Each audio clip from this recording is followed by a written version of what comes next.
अभी तक तो प्रश्न हमारे पुरुष वर्ग से ही आया है, लेकिन अब अच्छा, हमने ध्यान नहीं किया था इस बात का।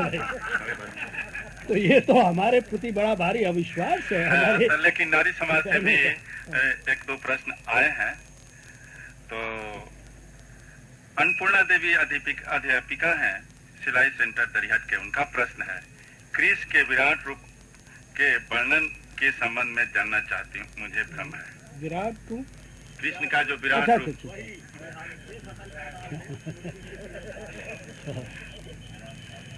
वो कृष्ण की ही बात नहीं है, विराट रूप सुरसा का भी था।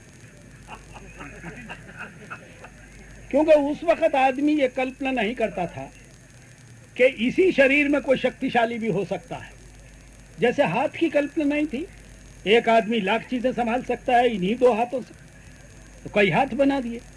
ऐसे ही वो ये भी कल्पना नहीं कर पाते थे कि इसी शरीर से कोई बड़ा शक्तिशाली काम भी हो सकता है। अच्छा, अब शक्तिशाली काम करने के लिए शरीर भी लंबा चौड़ा होना चाहिए, विराट होना चाहिए। और जब वो हनुमान को खाने लगी सुरसा, तो मुंह जितना उसका बढ़े उतना ही हनुमान भी विराट रूप धारण करते गए। और सुरसा का मुंह इतना बड़ा हो गया कि कई 100 किलोमीटर का हो गया। तब धीरज ठाकुर ने कहा था कि हनुमान भी कई 100 किलोमीटर का था, और भारत और लंका के बीच का समंदर तो 30-35 किलोमीटर का कुल है। तो साला पुल बनाने की क्या जरूरत थी? हनुमान विराट हो जाते, एक टांग इधर रखी, एक लंका में रखी, हाथ पकड़ा, सारी फौज पहुंचा दी उधर। तो ये विराट रूप की जो कल्पना है ना, ये अज्ञानी युग की कल्पना है कि कृष्ण का विराट रूप, उनको ये बताना था कि ये सारी सृष्टि कृष्ण है।